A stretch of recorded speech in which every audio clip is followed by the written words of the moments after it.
नमस्कार। आज हम आयुर्वेद के एक बहुत ही खास रहस्य को समझने की कोशिश करेंगे और वो है स्वर्णमाक्षिक भस्म। देखिए, ये सिर्फ एक दवा नहीं है, बल्कि ये एक कहानी है कि कैसे एक साधारण सा दिखने वाला पत्थर एक बहुत ही असरदार औषधि में बदल जाता है। तो चलिए इस सफर को शुरू करते हैं।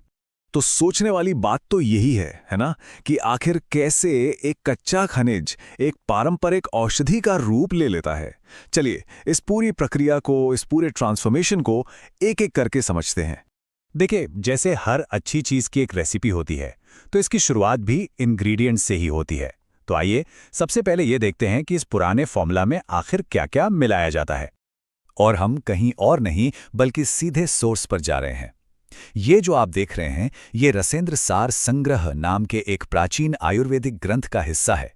लिखावट पुरानी जरूर है, लेकिन ये हमें उन 3 मुख्य चीजों की सटीक जानकारी देती है जिनसे ये भस्म बनती है। अब वो जो पारंपरिक नाम है, उन्हें याद रखना थोड़ा मुश्किल हो सकता है। तो चलिए इसे एकदम आसान बना देते हैं। इन तीनों चीजों को याद रखने के लिए एक छोटी सी ट्रिक है।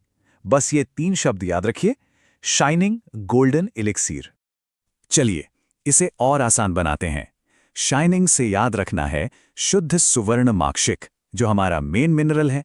गोल्डन से आता है शुद्ध गंधक, यानी कि प्योरिफाइड सल्फर। और एलिक्सर हमें याद दिलाता है एरन टेल की, यानी कैस्टर ऑयल, जो इस पूरे मिश्रण को एक साथ जोड़ने का काम करता है। तो इंग्रेडिएंट्स तो पता चल गए, लेकिन अब शुरू होता है असली काम, मतलब इसकी जटिल बनाने की प्रक्रिया।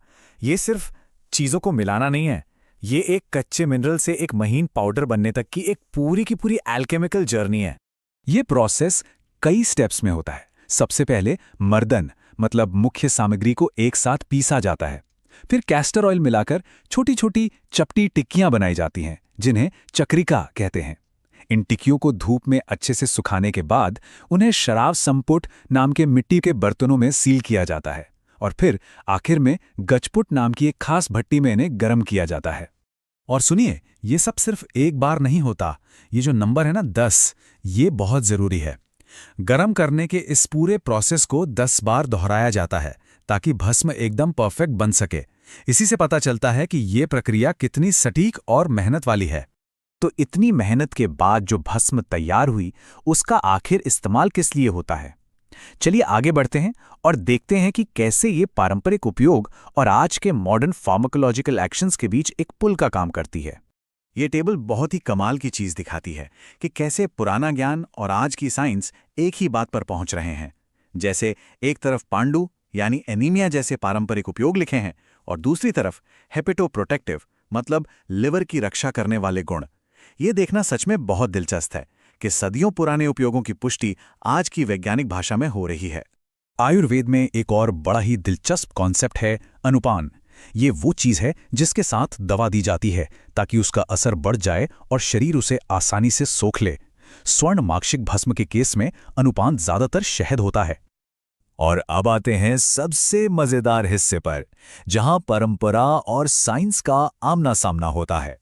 चलिए देखते हैं कि मॉडर्न एनालिसिस इस पुरानी तैयारी के बारे में आखिर क्या बताता है।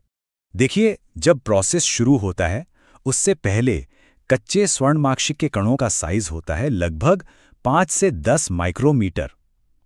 ये पहले से ही काफी छोटा है, लेकिन अब देखिए कि इस आयुर्वेदिक प्रक्रिया के बाद क्या कमाल होता है। और ये है वो अविश्वसनीय बदलाव। प्रोसेस के बाद कणों का साइज घटकर सिर्फ 50 से 200 नैनोमीटर रह जाता है। समझ रहे हैं? माइक्रोमीटर से नैनोमीटर, मतलब लगभग 1000 गुना की कमी। इसी नैनोस्केल बदलाव की वजह से ये दवा शरीर में इतने असरदार तरीके से काम कर पाती है। तो केमिकल लेवल पर क्या हो रहा है? देखिए, एनालिसिस बताता है कि इसमें मेन एलिमेंट्स तो लोहा, तांबा और सल्फर ही हैं। लेकिन जो सबसे जरूरी बात है वो ये है कि फाइनल प्रोडक्ट में आयरन सल्फाइड FeS2 और आयरन ऑक्साइड Fe2O3 के कंपाउंड्स होते हैं, जो इसकी बायो अवेलेबिलिटी यानी शरीर में सोखने की क्षमता को पूरी तरह बदल देते हैं। ये जो कोट है, ये रिसर्च के निष्कर्ष को बिल्कुल साफ साफ बता देता है। ये भस्म की क्षमता को मानता है, खासकर इसके नैनो पार्टिकल रूप की वजह से। लेकिन साथ ही ये भी कहता है कि इसके असर को पूरी तरह से साबित करने के लिए और ज्यादा साइंटिफिक जांच की जरूरत है। मतलब एक बहुत ही बैलेंस नजरिया है। तो इस पूरी चर्चा से निचोड़ क्या निकलता है? असल में ये ज्ञान की दो अलग अलग दुनियाओं को जोड़ने जैसा है। ये दिखाता है कि कैसे पारंपरिक प्रक्रियाएं भी कितने एडवांस नतीजे दे सकती हैं। और आखिर में स्वर्ण माक्षिक भस्म की ये कहानी हमें एक बड़े सवाल के साथ छोड़ जाती है। ऐसी और कौन सी प्राचीन औषधियां हैं जिनके रहस्य खुलने का इंतजार आज का विज्ञान कर रहा है? शायद यही सवाल परंपरा और इनोवेशन के बीच की इस खोज को हमेशा जिंदा रख